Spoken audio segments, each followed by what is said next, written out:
Kamu pernah belajar semalam penuh untuk ulangan besok, tapi tidak ada satupun yang keluar di ulangan? Atau kamu pernah sadar bahwa 80% kekayaan adalah milik 20% populasi di dunia? Hidup ini memang tidak adil.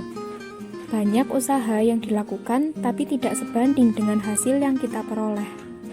Lantas, bagaimana kita menjadikan ketidakadilan dalam hidup ini menjadi sebuah produktivitas dalam hidup?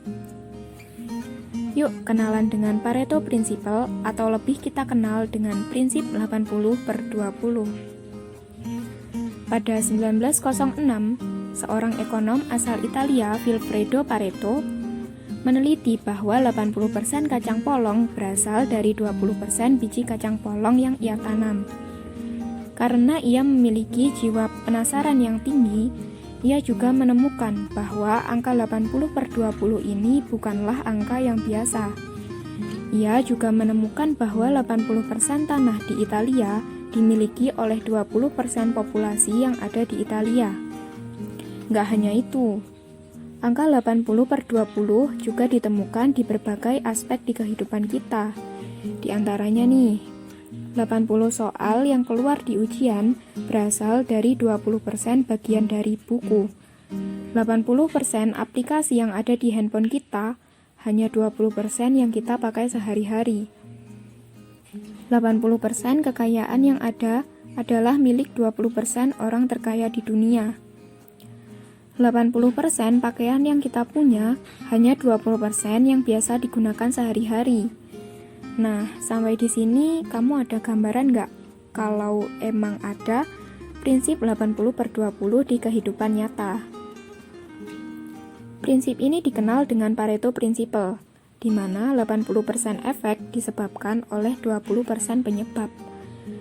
Meskipun angkanya tidak mutlak 80 dan 20, tetapi setidaknya dapat menjadi gambaran dan menjadi pembelajaran bagi kita.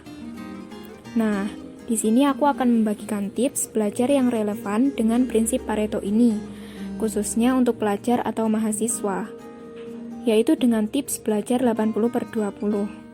Sudah disinggung di awal video kalau banyak dari kita belajar banyak tapi nggak keluar di ulangan. Maka kita bisa mengakali hal ini dengan belajar sedikit, tapi nilai yang diperoleh baik atau bahkan sangat baik. Wah, gimana tuh? Oke, jadi gini, soal ujian yang keluar itu nggak berasal dari semua topik atau bab yang dipelajari. Mungkin hanya sebagian yang keluar kan? Nah, kita harus cari tahu nih, mana bagian-bagian kecil yang bakal pasti keluar. Misal nih, kita mau belajar UTBK. Kayaknya susah ya kalau harus belajar 24 bab dari kelas 10 sampai kelas 12. Nah, kita bisa ngakali dengan belajar 5 bab yang pasti muncul di tahun-tahun sebelumnya.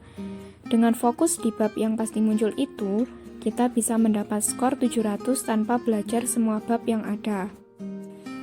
Nah, sebenarnya masih banyak banget contoh penerapan Pareto Prinsip dalam kehidupan sehari-hari. Menurut kamu, penerapan apa lagi ya yang bisa meningkatkan produktivitas hidup kita?